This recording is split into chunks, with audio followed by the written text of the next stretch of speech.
পুরুষের চুল রাখার তরিকা কি, কিরকম সুন্নাহ? পুরুষ চুল রাখবে তিন ভাবে রাখা সুন্নত। এক হলো চুল বড় রাখবে কান পর্যন্ত, কাঁধ পর্যন্ত, এই মাঝ পর্যন্ত, কাঁধ পর্যন্ত, জুম্মা লিম্মা অফরা, জুম্মা লিম্মা অফরা। আর যদি এই তিনটার কোনোটা না রাখেন তাহলে পুরা মাথা ছোট করবেন, পুরা মাথা সমান করবেন।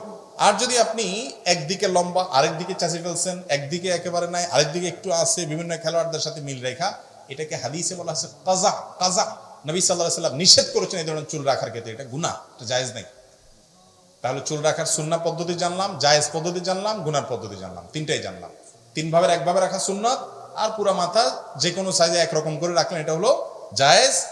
আর একদিকে এক এক রকম, আপনার ওই যে বান্দরের মতো এক একটা এক রকম করে রাখলেন, এটা হলো না জায়েজ এবং গুনাহ, হাদিসে নিষেধ আছে।